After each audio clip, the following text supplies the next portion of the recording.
So the Arena development team, you can see right here, has transitioned to the MMO, leaving only 2 developers on the Arena.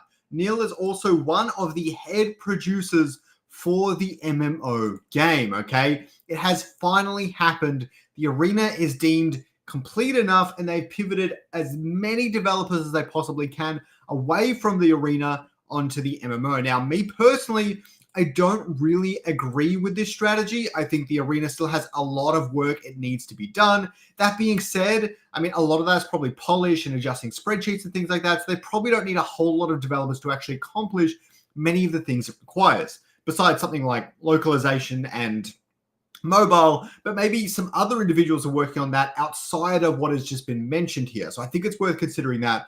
But really, this is quite interesting, and it means that the MMO is going to be produced faster than ever. We saw what they could do with a handful of developers.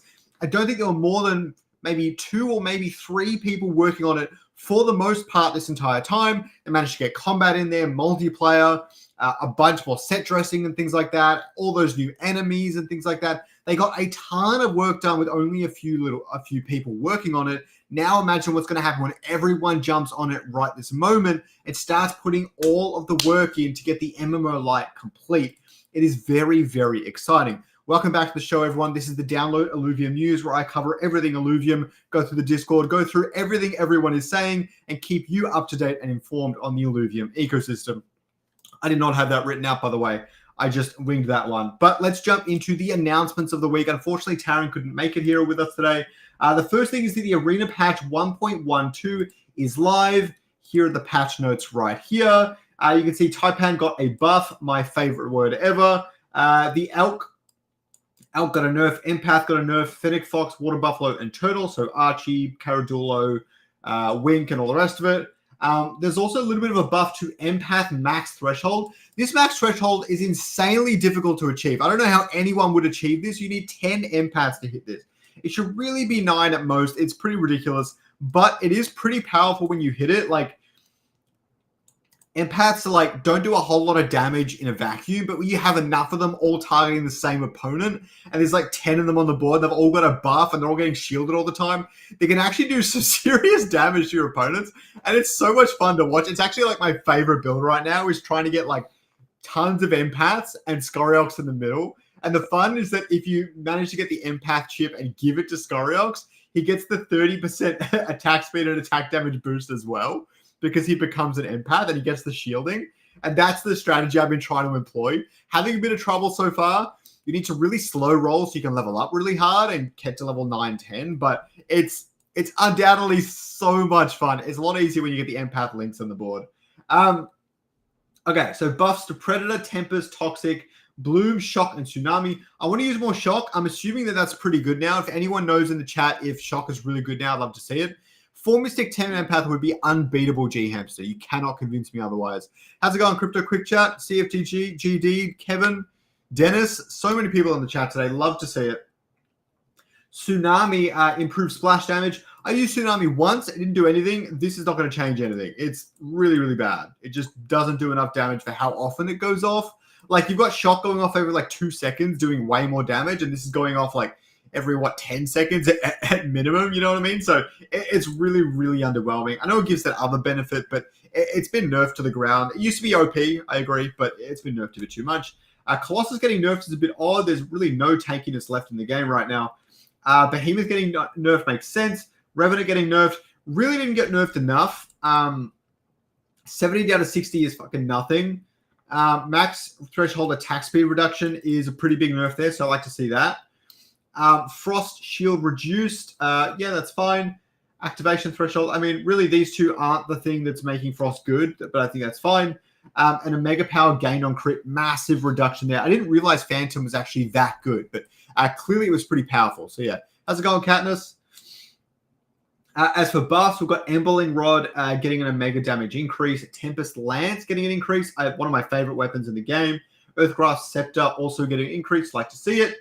Some nerfs to Quake Maulers was a big thing in the Revenant comp, and some other stuff there. And then suits and things like that. Legendary Augments. A buff on Lifestorm, which is pretty good. That was a little bit underwhelming. A nerf on some of these other ones. I don't know them. Nerf on the Iron Shroud is quite interesting. I never thought it was that good, but I think it's quite popular, so it must be pretty decent now. Yeah, Tsunami and Water both suck. Water has always sucked. The energy gain is just not enough. You're barely getting you don't really even get one extra. Your final cast is cast a bit sooner, but you're not really getting an extra cast during the round, which is telling you how underwhelming water is, really. Mathematically, I don't think it's actually benefiting you that much. But you can cast slightly before your opponents, which is helpful, but not that crazy. Especially considering the attack speed buffs just make attack speed comps cast faster than you anyways.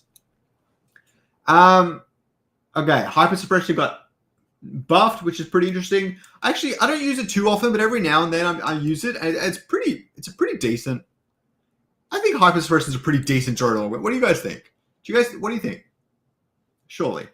Nerfs to some other stuff. Fortress Protocol getting another nerf, which is surprising. Threefold Power getting another nerf. Resonant Bond. Interesting. That must have been pretty good. Psionic Barrier getting a nerf. Mostly at the higher end. Pretty good at still the first two. I like Psionic Barrier. It's one of my favorite drone augments. So interesting, didn't get big nerf. Kieran talked about the IPL 250 inaugural kickoff event for the Season 1 Illuvium Pro League. For anyone who's unaware, that is in about 8 hours from the time this video is going live. So definitely recommended to go check that out. That's 4 a.m. for me. I definitely will not be up at that time. I got up at 3 a.m. this morning for an NFT mint. I'm not going to wake up again for the sit and go. Good luck to everyone, though. I hope you guys make it in. I hope you guys have a fun time. And I hope we get to see some new faces in the top 8 on that one. So details on it. Sit and go is 5 p.m. UTC for 4 hours. And the main draw is 24 hours later at 5 UTC on the Saturday instead. No registration required. Literally just play the sit and go. You'll be good. But the live tracking and tournament scoring will be on the web app. So that's really great to see. Option 1, just play ranked games. Option 2, the top 8 players from the leaderboard actually automatically qualify for the main draw. Round 1 in the main draw the day after will be 4 groups of 8 players, best of 2s, and then the top 4 from each group advance.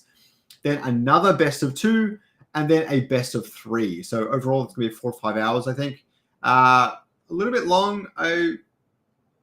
Yeah, I think that makes sense. Prize pool, $3,000 USD. This is one of the bigger IPL 250, so definitely recommend playing in this one in particular.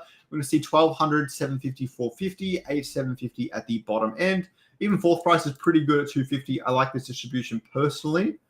Point distribution, getting a ton for the champion. 17th to 32nd is getting 3 points each. See, you don't want to scuff at that, right? Because if the same players are coming in the top 32 every single tournament, then since the main event at the end of the year is 64 players, you've got to be getting in if you accumulated 3 points here and there. So definitely well worth it to get that bottom 32. It's just first, second, and third place are basically guaranteeing you go into that main event. So you definitely want to get that as well. No smurfing. There will be monitoring accounts for cheating, match integrity, tiebreakers, all the rest of it. Definitely go read the rules before you play in the event, or just pause on this video. You should be able to read it. All the events of the week. We got daily gauntlet wars at 4 a.m. every day. Cooker's Cave every Saturday at 4 a.m. for me, at least. So basically the same time as a tournament for all this stuff. Daydream tournaments on Mondays and Wednesdays, also at about the same time as the IPL is going to be going live. Going Hyper is not this week, but next week. And the Council Voice and Play. I definitely am keen to try one of these. It's not on this morning. It's on next week in the morning for me. But yeah, I'm keen to try one of these. So I'll definitely jump into one of them in future weeks. Definitely recommend you guys check them out. Yeah, don't forget to smash the like button, just like Crypto Quick Chat said. Appreciate it, mate. Also, at the end of this stream, I'm going to open 10. I've been putting it off for way too long. I'm going to open 10 of the summer discs. I still have them. Okay, so the next thing. Kieran came up with the prize distribution. He doesn't know about a Leviathan tournament every single week, but he's going to start adding people as tournament creators on the platform. So we're going to make lobbies for Leviathan and get our own tournaments underway, which will be really, really exciting. The other thing is Aaron said they're testing a way to make placements easier while making the smaller grid system work well. We're going to use 2 grids, one for placement and one for the fight. I think this is really interesting. So this way units can still get into the cracks and move smoothly without the jankiness other games suffer from, but while also making placement a bit simpler, which tends to get in the way more than it helps. We're just testing it internally, so nothing is confirmed, but they'll let you know how it is going soon. I really like this. It is easily one of the worst parts of the game. Like, I really love the grid system. I think it's innovative and interesting, so I absolutely love it. But it is one of the most annoying parts of the game from a user experience point of view, where placing Illuviums is kind of painful. Placing them in the gaps is really annoying, especially when you're working with such limited time and stuff like that. TFT is really obvious, easy, and simple. So a hybrid system that makes it really easy to move things around and place them, as well as make the games flow a bit better, I think is really good. Like, for example, you can't just stick everything in the corner because then nothing can get in there. You've got to play a little bit more strategically and play a little bit differently. So I really like, I hope this change comes in soon, because I think this will be a really big improvement, especially from a beginner perspective in particular, which is really important as the game starts off its marketing flywheel.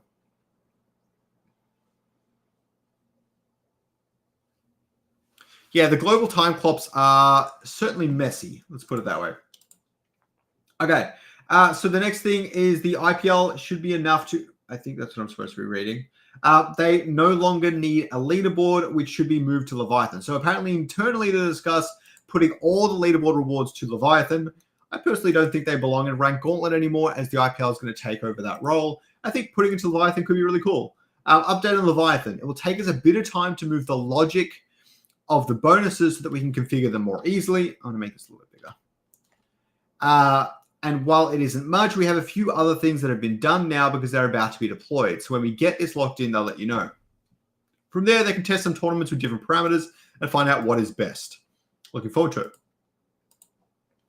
So Kieran talks on the timing of the different events. He says sometimes the timing will favor Europe, sometimes the US, and that's just the reality of having a global player base. Their goal is to balance both, but if we run events at US peak hours, it's naturally going to be very late for most of Europe. Also make sure plenty of events land on weekends when it's easier for everyone to play. It's all about finding that sweet spot so both regions feel included. Kieran also talks about how you basically get no emblems in TFT games. He grabs all of this from ChatGPT. Then after that, he talks about his own personal perspective, where he says he does feel like the amount of chips and synergy chips and things you're getting from the game does feel a little crazy at the moment, and super important for them to keep the balance between pro players who feel like they have agency and guys like Kieran who aren't pro but usually beat everyone. That is the shit that keeps him coming back, getting those really cool compositions. I totally agree, but it shouldn't be every game. Otherwise, it doesn't really keep you coming back. It's not as exciting. But happened a few times yesterday, which is obviously way too much. The RNG makes it more exciting and less fun for the pros because it reduces their skill. They need to remember that almost everyone with an opinion is looking to compete. But he does agree they should keep our core goals in mind also. So he wants to take a more balanced approach, not nerf the crap out of it, but he definitely does think it needs a bit of a rework, which is really good to hear. I think that's important. Neil also says that the way the qualification works is basically if someone is top 8 in the leaderboard, qualifies for the main event, they will actually go further down the sit and go rankings from all the other qualification methods rather than the leaderboard thing. The leaderboard takes full precedence over everything else, which is interesting strategy. Oh, and they're going to make the 4 crates you get in the game much more distinct from each other. Forge, Legendary, Primary, and Composite crates, which is really good. That's the one thing that's killing me right now. Besides the moving things around on the board, and it's kind of tricky, these crates, they all look similar, and I forget which one's which every single time. Please, someone in chat, tell me which color is which so I can help myself remember. I will screenshot it. Just tell me. I always forget. Is the orange one the composites?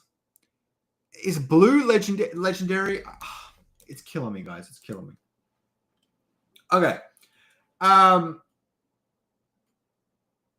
Okay, so as for Nil's movement to the MMO, as it said in those meeting minutes we checked a minute ago, he says Ragu and him are working together with the production of the MMO, but he is also producing Arena. So he's doing both. I don't know how I feel about that, but I'm glad that he's not abandoning Arena because we do really need him there. So I love to hear that. Slick's also made a really good discussion thread. Recommend going in, reading it, dropping some chats. I'll summarize it for you really quickly. There's a lot of RNG in the game right now, especially with some of the regions, which is what Slicks is focusing in on here. And he thinks a lot of that should be adjusted so that players feel like they have agency, and a bad roll of the dice means they don't just straight up lose or come bottom 4 or whatever it might be. And so, yeah, really great thread here. Definitely recommend going and check it out. Here are some of the recent meeting minutes. And I think we should go over these really quickly, okay? There's some really great stuff in these ones. In particular, this is the ones from 6th of August. You just close your eyes and pray. I feel that, Drac.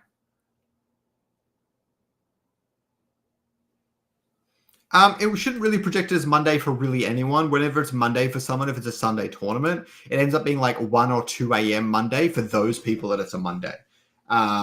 Because it's really only Asia that would be on the Monday. Okay. So the big thing, Labs is working on resolving outstanding payments. Great.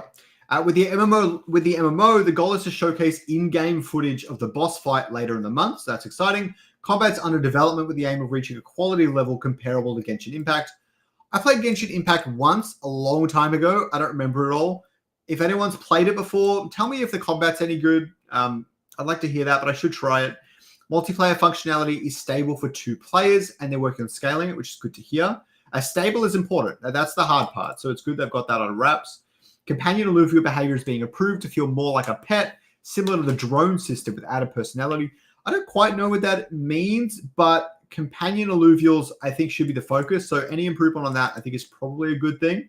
Capture experience is being polished, but won't be ready for the vertical slice. Quests are functional, but still require polish. Weapon development was prioritized to test combat with armor work to follow. Over 25 PvE monsters are implemented with unique designs. They already drop loot, which is really cool to hear.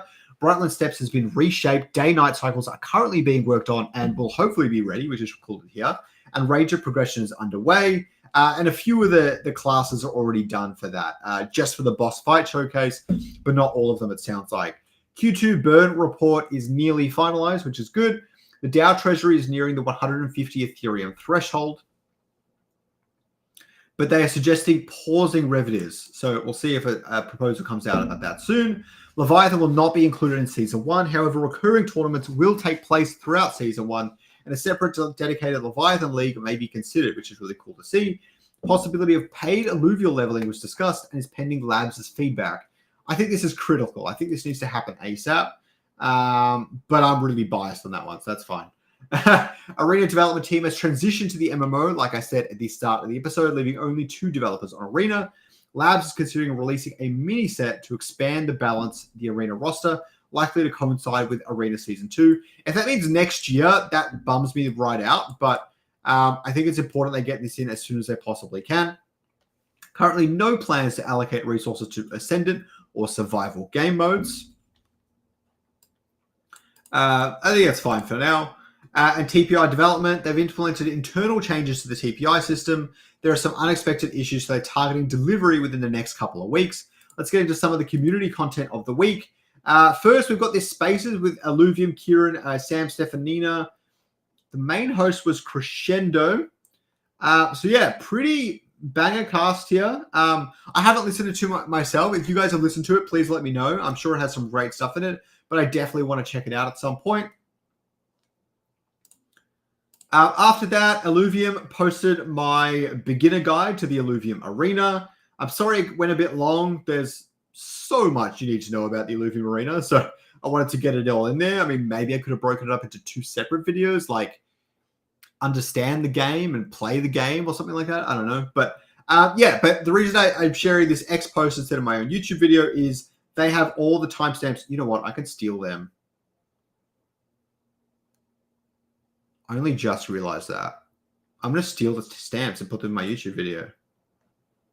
Okay, anyways, go check out the video. If you're new to the arena, you need some help with it. Definitely a great video. Highly recommend it.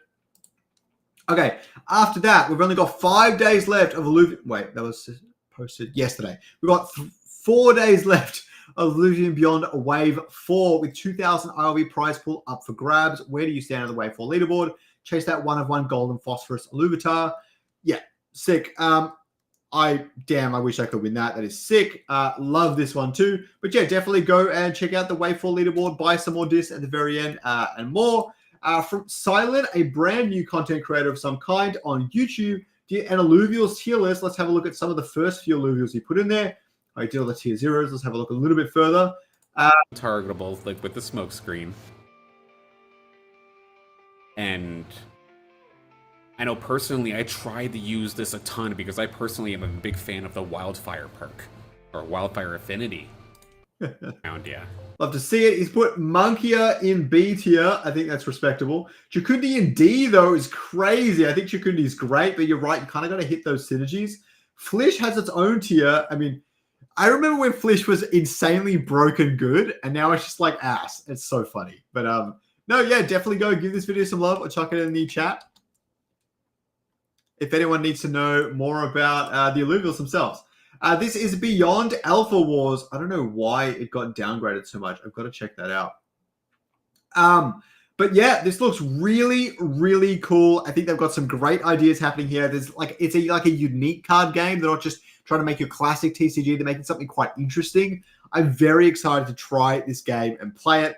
I think it's going to be a lot of fun. I'm very, very excited. I can't wait for this to enter some sort of beta testing. And I'll definitely make videos on it. So stay tuned, subscribe down below, and I will definitely keep this covered for you guys. That's all I've got. Let's open some discs. What do you reckon?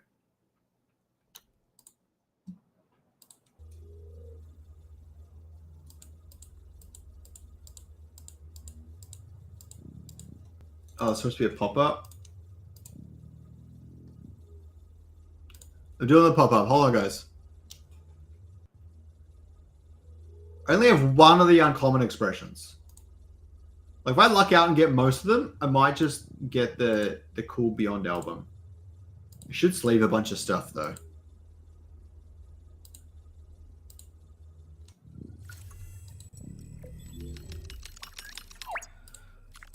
All right, here we go.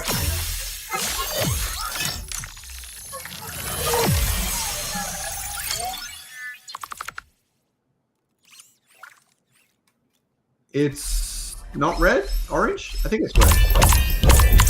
Great accessories in that one. Not gonna lie. All right, here we go. Holy shit! Holo ILV Summer Octius. What are the chances I pull that off first? My God. And what's this glitch thing people were talking about?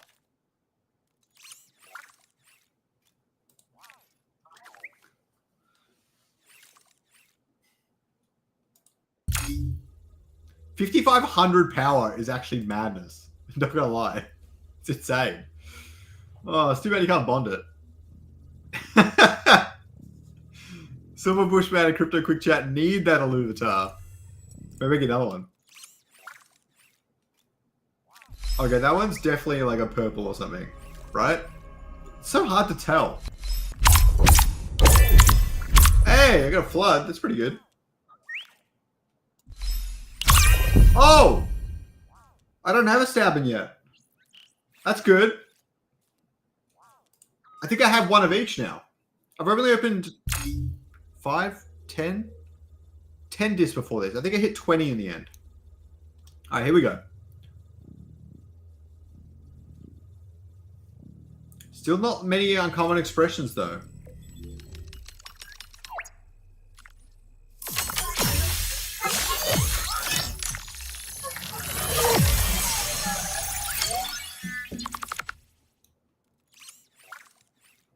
Oh, this one's a big one. Is it another Octius? Oh!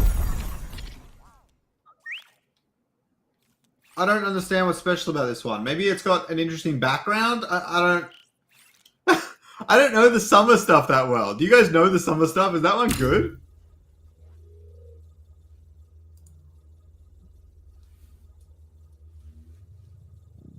Crazy 10 pulls right now. Although it's kind of bummed out I opened so strong. Alright, here we go. We got a normal one now. Come on, uncommon Grocko.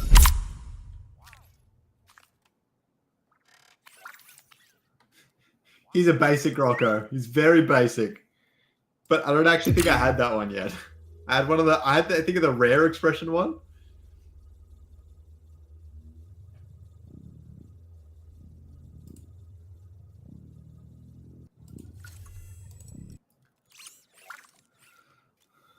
Oh, I got another bad one. Ooh, not a bad fern though. Hey, I get a Carabblue. I like me a Carabblue.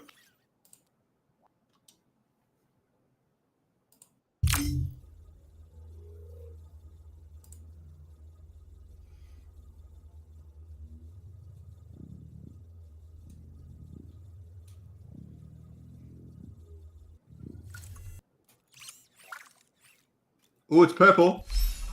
I can get the uncommon links. What is this? Relentless Ivy Summer. I don't know if I needed that one. We'll have a look at the album after we're done.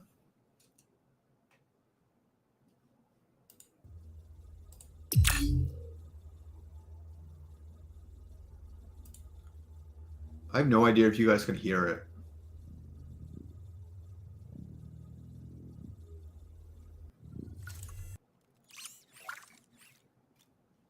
Oh, okay. That looks promising. Oh! Shit! Did I get an intoxicated Octius? Is that the one I need? Is that the one, chat? Someone tell me that's the uncommon and not the rare.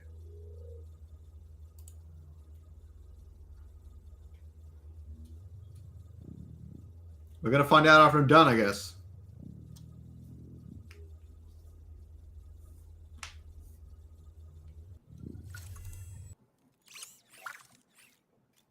Oh, another red. Come on. Interesting. Must have a really good background or something. 2,000 power. It's a lot stronger than the other one I had.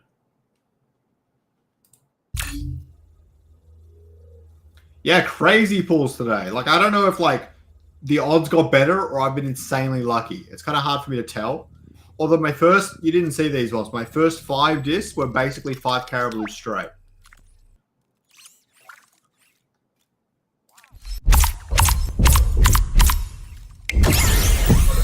What is this one? He's just a regular Octius. I still love him. I might actually sell some of these regular ones for cheap. Intoxicated. Is that good? I have no idea if that's good, Lizard Labs.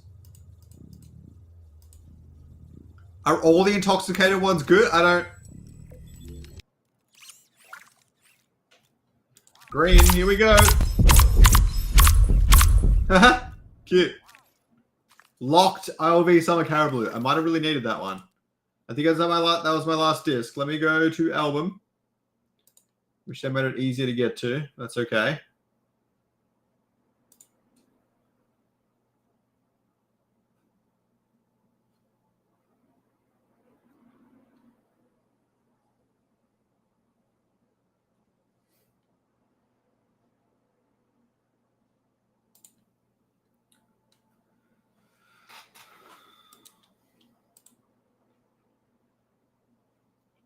Four Luvitas to set.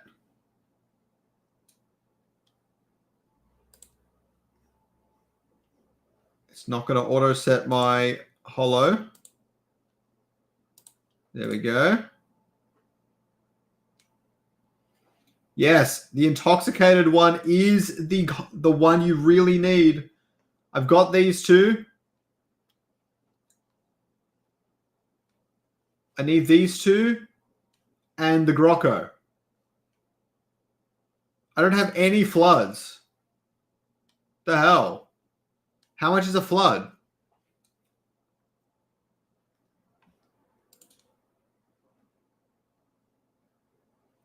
So what's this glitch thing people were talking about?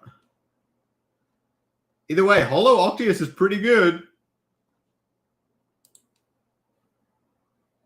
I want to search up how much that is after I check this.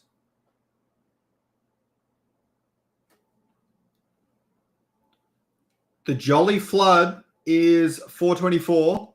Definitely going to grab all of them and upgrade my album. Very keen. Let me clear these. I want to see how much a Holo Octius goes for.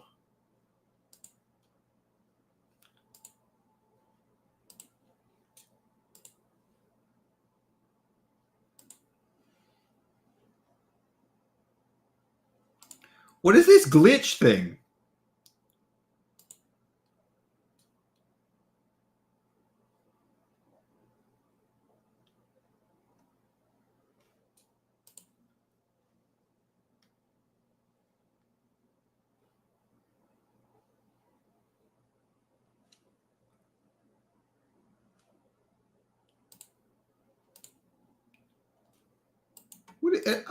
I don't know what this is.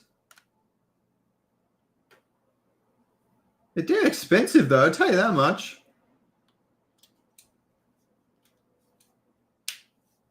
It's actually called Intoxicated Lizard Labs.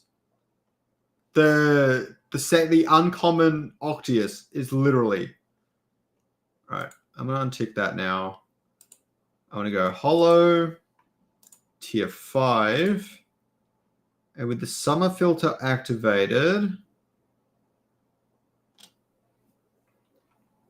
Holy shit! Wait.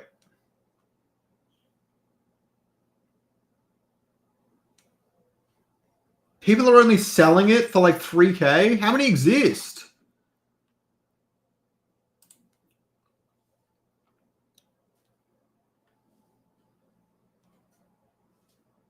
Out of all expressions, 27 exist.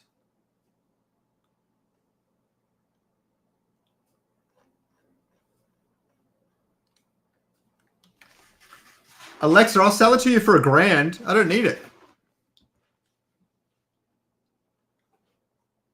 This is crazy.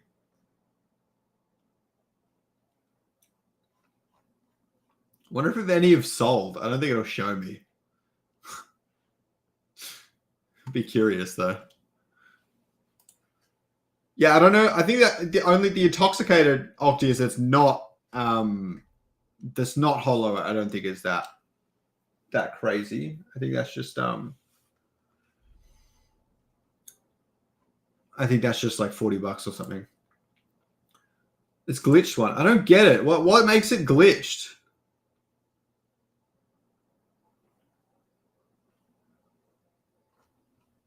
Is it the out in the background thing? Flip. I want to flip it. How do I flip it?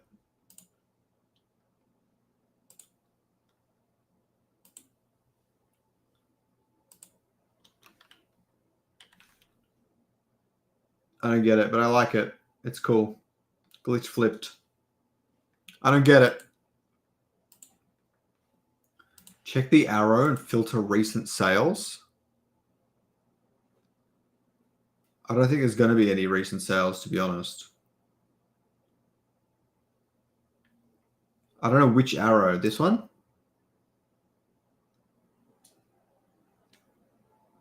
Does it keep my filters? Probably not.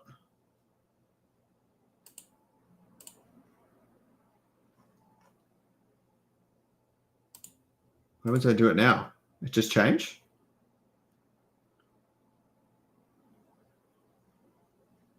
It's pretty cool.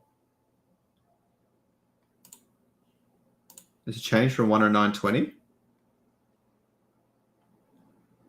Oh yeah. Here we go. Holo tier 5 summer. Some have sold. When do they sell? August 2 for $1,000. One sold. One sold for 5,000 on July. I find that hard to believe, but they did. And one sold only the other day for 3,500. Top buyer is Alexa. Go figure. He's already got one. Oh, someone sold one for 500. I don't know when. Interesting. No, it's all good. I found it. There's the analytics. All right, anyways, crazy pulls today. Hope you guys enjoyed the episode. I hope you learned something and got up to date with the Illuvium news. And with that, the download is complete. Have a good one, guys.